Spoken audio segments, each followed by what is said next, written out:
నమస్తే మిత్రులారా, నేను మీ జర్నలిస్ట్ శంకర్ని. తెలంగాణ కాంగ్రెస్ రాష్ట్ర వ్యవహారాల ఇన్ఛార్జి మీనాక్షి నటరాజన్ గారు పాదయాత్ర చేస్తూ ఉన్నారు. ఎప్పటి నుంచి? ఈ నెల 31 తారీఖు నుంచి దాదాపు ఒక వారం రోజుల పాటు 10 రోజుల పాటు పాదయాత్ర చేస్తూ ఉన్నారు. దేనికోసం చేస్తూ ఉన్నారు? ఇప్పుడు ఒక పెద్ద చర్చ అయిపోయింది. అసలు బేసిక్గా తెలంగాణ రాష్ట్రంలో పాదయాత్ర ఎవరన్నా చేసేది ఉంటే తెలంగాణ ప్రాంతానికి సంబంధించినటువంటి నాయకులు చేస్తారు, లేకపోతే వాళ్ళ అగ్రనాయకులు ఏఐసిసి అధ్యక్షుడో, లేకపోతే రాహుల్ గాంధీ గారో, ప్రియాంక గాంధీ గారో, లేకపోతే ఇంకా సోనియా గాంధీ గారు అంటే పాపం ఏజ్ మీద పడదు కాబట్టి ఆమె రాలేదు. కానీ సో ఇట్లాంటి వాళ్ళు ఎవరైనా చేస్తున్నారంటే అనుకోవచ్చు. కానీ రాష్ట్ర వ్యవహారాల ఇన్ఛార్జి ఎందుకు పాదయాత్ర చేస్తూ ఉన్నది అనేది పెద్ద చర్చ అయింది. ఇప్పుడు ఆమె స్కెడ్యూల్ కూడా వచ్చింది బయటికి. స్కెడ్యూల్ కూడా 31 తారీఖు నాడు నుంచి స్టార్ట్ అవుతుంది. అంటే ఇవాళ 29 ఇవాళ. సో ఇంకా ఎల్లుండి నుంచి స్టార్ట్ అవుతుంది అనమాట. 31 నుంచి స్టార్ట్ అవుతుంది. 31 నాడు రంగారెడ్డి జిల్లా పరిగి అసెంబ్లీ కాన్స్టిట్యున్సీకి పోతుంది. 5 గంటలకు, సాయంత్రం 5 గంటలకు పోయి పాదయాత్ర చేస్తారు. నైట్ అక్కడనే ఉంటున్నారు.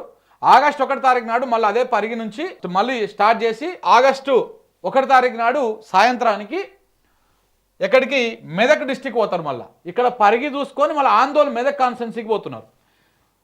ఆందోళన కాన్స్టిట్యున్సీకి పోయి అక్కడ 5 గంటలకు, సాయంత్రం 5 గంటలకు అక్కడ చేరుకొని అక్కడ పాదయాత్ర చేస్తారు. దాని తర్వాత అక్కడ నుంచి నైటు అక్కడనే స్టే చేస్తారు. అక్కడనే మీటింగ్ పెట్టుకుంటారు. శ్రమదానం అండ్ ప్లస్ వర్కర్స్ మీటింగ్ ఉంటుందంట. శ్రమదానము, వర్కర్స్ మీటింగ్ ఉంటుంది. సో అక్కడనే ఉండి మళ్ళీ అక్కడ నుంచి ప్రతిరోజు సాయంత్రం 5 గంటల వరకు కొత్త కాన్స్టిట్యున్సీలకు పోతున్నారు. ఇప్పుడు ఇక్కడ ఉన్నటువంటి స్కెడ్యూల్ ప్రకారం ఆగస్టు 6 తారీఖు దాకా ఉన్నది పాదయాత్ర. జూలై 31 తారీఖు నాడేమో పరిగిలో, జూలై 31 అయిపోయిన తర్వాత ఆగస్టు 1 తారీఖు నాడు పరిగిలో సాయంత్రం దాకా ఉంటారు అక్కడ. దాని తర్వాత ఆగస్టు 1 తారీఖు నాడు సాయంత్రం 5 గంటల వరకు మెదక్ జిల్లాలోని ఆందోళనకు పోతారు. అక్కడ నుంచి ఆగస్టు 2 తారీఖు నాడు నిజామాబాద్ జిల్లాలోని ఆర్మూర్కు పోతారు. మళ్ళీ దాని తర్వాత ఆగస్టు 3 తారీఖు నాడు ఆదిలాబాద్ జిల్లాలోని ఖానాపూర్కు పోతారు. ఖానాపూర్ ఎస్టీ కాన్స్టిట్యున్సీకి పోతున్నారు. ఇక్కడనేమో జనరల్, ఇక్కడ ఎస్సీ, ఇక్కడ జనరల్, మళ్ళీ ఇక్కడ ఎస్టీ కాన్స్టిట్యున్సీ. అక్కడ ఆగస్టు 3 తారీఖు అక్కడ నైటు అక్కడనే ఉంటారు. దాని తర్వాత ఆగస్టు 4 తారీఖు నాడు ఉదయం శ్రమదానము, వర్కర్స్తో మీటింగ్ ఇవన్నీ పెట్టుకున్న తర్వాత మళ్ళీ సాయంత్రం 5 గంటల వరకల్లా కరీంనగర్ జిల్లాలోని చొప్పదండికి పోతారు, ఎస్సీ రిజర్వ్ నియోజకవర్గం. అక్కడ 4 తారీఖు ఆడదాకా ఉండి 5 తారీఖు నాడు తెల్లారినాక మళ్ళీ 11 గంటలకు శ్రమదానము, దాని తర్వాత వర్కర్స్తో మీటింగ్ పెట్టుకొని వరంగల్ జిల్లా వర్ధనపేటకు మళ్ళీ సాయంత్రం 5 గంటలకు వర్ధనపేటకు వస్తారు. అక్కడ పాదయాత్ర ఉంటుంది. అది అయిపోయిన తర్వాత ఆగస్టు 6వ తారీఖు నాడు శ్రమదానము ప్లస్ 3 గంటలకు వర్కర్స్తో మీటింగు. ఇప్పటిదాకా ఉన్నటువంటి స్కెడ్యూల్ ఇది. ఏది? జూలై 31 తారీఖు నుంచి ఆగస్టు 6 తారీఖు దాకా. సో అంటే ఇక్కడ రంగారెడ్డి జిల్లా వచ్చింది, మెదక్ జిల్లా వచ్చింది, నిజామాబాద్ జిల్లా వచ్చింది, ఆదిలాబాద్ జిల్లా వచ్చింది, ఉమ్మడి జిల్లాలు కరీంనగర్ జిల్లా వచ్చింది, వరంగల్ వచ్చింది. అంటే ఆల్మోస్ట్ 6 జిల్లాలు వచ్చినాయి. ఇంకా మిగిలిపోయినటువంటి జిల్లాలు ఏంటి ఉన్నాయి? ఇప్పుడు మహబూబ్ నగర్ ఉంది, నల్లగొండ ఉంది, ఖమ్మం ఉన్నది, ఇటు హైదరాబాద్ ఉన్నది. హైదరాబాద్ అంటే ఇంకా పెద్దగా హైదరాబాద్తో సంబంధం లేకపోయినా ఇంకా 3 జిల్లాలు, పెద్ద జిల్లాలు ఉన్నాయి. ఆ 3 జిల్లాలు మళ్ళీ 2వ విడత పాదయాత్ర చేస్తారేమో. ఫస్ట్ విడత పాదయాత్ర మాత్రం ఈ రకంగా స్కెడ్యూల్ వచ్చింది. అయితే ఈ పాదయాత్ర ఎందుకోసం, దేనికోసం? ఒకటి, ఇలా 2 లక్ష్యాలు ఉన్నాయి. ఒకటి, రేవంత్ రెడ్డి చాలా చెప్తా ఉన్నాడు, చాలా అద్భుతంగా మనము పరిపాలిస్తూ ఉన్నాము, ప్రజాపాలన, ఇంద్రమ్మ రాజ్యం అనే పేరుతో చాలా అద్భుతంగా పరిపాలిస్తున్నాము, మనకు తిరిగే లేదు అని చెప్పేసి రేవంత్ రెడ్డి మొన్న మీటింగ్లో కాంగ్రెస్ అధిష్టానానికి చెప్పిండు, నివేదించిండు. కానీ ఎందుకో రాహుల్ గాంధీకి అనుమానం కొడుతున్నట్టు లేదు. అందుకే అసలు గ్రౌండ్లో ఏమున్నది, గ్రౌండ్ రియాలిటీ ఏమున్నది, కాంగ్రెస్ పార్టీ పట్ల ప్రజలు ఏమనుకుంటున్నారు, మంచి సంతోషంగానే ఉన్నారా, సంతృప్తిగానే ఉన్నారా, అసంతృప్తిగా ఉన్నారా, ఏ రకంగా ఉన్నారో తెలుసుకోవాలి. యాక్చువల్ రిపోర్టు మనకు కావాలి. దానికోసము రంగంలోకి దింపారు. రేవంత్ రెడ్డి చెప్పినటువంటి మాటలేమో నమ్మకం లేక మీనాక్షి నటరాజన్ గారిని, Rahul Gandhi core team member ఆమె, రాహుల్ గాంధీ మనిషి ఆమె. సో కాబట్టి యాక్చువల్ రిపోర్ట్ కావాలి నాకు. అసలు తెలంగాణలో కాంగ్రెస్ పార్టీ గురించి ఏమనుకుంటున్నారు ప్రజలు? రేపు పంచాయతీ ఎన్నికలకు పోతే పార్టీ పరిస్థితి ఏ రకంగా ఉండబోతుంది? రేవంత్ రెడ్డి ఏమో మొత్తం పైకి కొట్టుకొస్తాం, మనం అద్భుతంగా గెలుస్తున్నాం అని చెప్పేసి రేవంత్ రెడ్డి అధిష్టానం దగ్గర రిపోర్ట్ ఇచ్చిండు. కానీ ఇక్కడ పరిస్థితి చూస్తేనేమో అట్లా లేదు. ఆయనకు కూడా ఫీడ్బ్యాక్ తెప్పించుకుంటాడు కదా ఇతరుల నుంచి, కాంగ్రెస్ పరిస్థితి ఎలా ఉన్నది అనేది. సో యాక్చువల్ రిపోర్ట్ కోసము ఈ ప్రయత్నం చేస్తున్నట్టుగా అర్థమవుతుంది. అయితే ఇక్కడ ఇంకొక అంశం కూడా ఉన్నది. బేసిక్గా ఏఐసిసి వ్యవహారాల ఇన్ఛార్జీలు ఎవరైతే వస్తారో వాళ్ళకు పాదయాత్రలు అంత ఈజీగా ఇయ్యరు. కాంగ్రెస్ పార్టీ 75 ఏళ్ల చరిత్రలో ఇప్పటిదాకా ఎవరికి అట్లాంటి పాదయాత్ర అనుమతి ఇవ్వలే.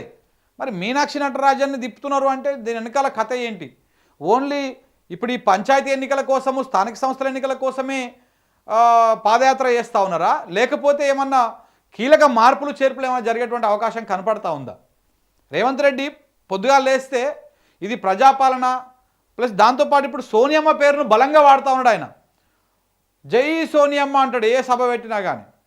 ఇప్పుడు సోనియా పేరును బలంగా వాడుతూ ఉన్నాడు. మరి రేపు భవిష్యత్తులో ఒకవేళ ఇది చక్కగా చేయకపోతే, ప్లస్ రేవంత్ రెడ్డి మీద నమ్మకం ఏం లేదు పూర్తి స్థాయిలో వాళ్ళకి. ప్రభుత్వం రాకపోయినా లేకపోతే నేను ముఖ్యమంత్రి పదవి నుంచి దింపినా ఎంటనైనా బీజేపీతోనే అంటగాగుతాడు, లేకపోతే ఒక సపరేట్ కుంపడి పెడతాడు అన్నటువంటి క్లారిటీ మాత్రం కాంగ్రెస్ అధిష్టానం దగ్గర చాలా బలంగా ఉన్నది. ఈ నేపథ్యంలో ఇప్పుడు ఈమెతోని పాదయాత్ర చేయించి యాక్చువల్ రిపోర్టు, పొలిటికల్ రిపోర్ట్ కావాలి, ప్రజల నుంచి ఏమనుకుంటున్నటువంటి రిపోర్ట్ కావాలి, అలాగే ప్రతి ఒక్క అంశం మీద కూడా రేవంత్ రెడ్డి చెప్తున్నటువంటి విషయాల మీద సెకండ్ ఒపీనియన్ క్లారిఫికేషన్ కోసము ఈమెతోని పాదయాత్ర చేపిస్తున్నట్టుగా చాలా స్పష్టంగా అర్థమవుతా ఉంది. ఎందుకంటే ఇట్లా పాదయాత్రలు చేసినటువంటి దాఖలాలు లేవు. వేరే ఇతర రాష్ట్రాలకు సంబంధించినటువంటి వాళ్ళు ఇన్ఛార్జీలు ఎవరు వచ్చినా కానీ ఇట్లా పాదయాత్రలు చేసినటువంటి దాఖలాలు లేవు. దాంతోపాటు మంత్రులు కూడా రీసెంట్గా ముఖ్యమంత్రి మీద కంప్లైంట్లు చేసిరు, చాలామంది ఫిర్యాదులు చేసిరు. సోనియా గాంధీ పేరు వాడుతూ ఉన్నారు, అద్భుతం అని చెప్తా ఉన్నారు ఇక్కడ, కానీ అక్కడ అంత సినిమా లేదు. దాంతోపాటు ఆయన మా ఫోన్లని ట్యాప్ చేస్తూ ఉన్నాడు. సో కాబట్టి ఆయన ఒక మోనోపాలిటిక్స్ చేస్తూ ఉన్నాడు. ఆయన మొత్తము ఏకఛత్రాధిపత్యంగా ఏలేస్తూ ఉన్నాడు. ప్రభుత్వంలో ఏ నిర్ణయం కూడా, నేను సింపుల్ ఒక ఎగ్జాంపుల్ చెప్తా, ఒక ఐఎన్పిఆర్లో ఒక చిన్న నోటిఫికేషన్ కూడా రేవంత్ రెడ్డి అనుమతి లేకుండా జరుగుతలేదు. రెవెన్యూ శాఖలో కూడా అంతే, చిన్న మార్పులు చేర్పుల వ్యవహారం కూడా రేవంత్ రెడ్డి వాళ్ళ కుటుంబ సభ్యుల అనుమతి లేకుండా జరగడం లేదు. అసలు నీటిపారుదల శాఖ అయితే పేరుకు మాత్రమే ఉత్తమ్ కుమార్ రెడ్డి మంత్రి, కానీ మొత్తము అందులో అధికారులను మార్చేది రేవంత్ రెడ్డి ముఖ్యమంత్రి గారే, అన్నీ చూసుకునేది ఆయననే. ఈయన ఏందో ఫైల్ తీసుకొని సంతకం పెట్టు అంటే ఏంది ఇది అని అడిగే పరిస్థితి ఉత్తమ్ కుమార్ రెడ్డికి వచ్చింది. డమ్మీ మంత్రి లెక్క అయిపోయింది ఆయన. ఆయన శాఖ కాకుండా మిగతా అన్ని శాఖలలో రేవంత్ రెడ్డి పెత్తనము, ఆయన మనుషులే ఉన్నారు ఇప్పుడు. సో కాబట్టి ఇవన్నిటి వ్యవహారంలో, దాంతోపాటు మన ఫోన్ ట్యాపింగ్ వ్యవహారంలో కూడా కొంతమంది మంత్రులు రేవంత్ రెడ్డి వెళ్ళొచ్చినాక కూడా వాళ్ళు అక్కడనే ఉండి అధిష్టానానికి ఫిర్యాదు చేసిరు. ఇవన్నిటి నేపథ్యంలో అందుకే మీనాక్షి నటరాజన్ తోటి పాదయాత్ర చేపిస్తూ ఉన్నారు. మరి ఆమె పాదయాత్ర వల్ల తర్వాత నోటిఫికేషన్ వస్తుందా, పంచాయతీ ఎన్నికల్లో మరి ఏమన్నా అటు ఇటు ఉంటే ఆ నోటిఫికేషన్ ఇవ్వకుండా ఆపేస్తారా, ఏం జరగబోతుంది అనేది మాత్రం ఏదేమైనా తెలంగాణ కాంగ్రెస్లో మాత్రం ఒక కీలకమైనటువంటి పరిణామం అని చెప్పొచ్చు. ఇది కీలక పరిణామం. ఆమె పాదయాత్ర చేయడము ఎవడికో మూడుకుంది, ఎవడికో సుడి తిరిగిందని మనం మాత్రం అనుకోవాల్సి ఉంటుంది.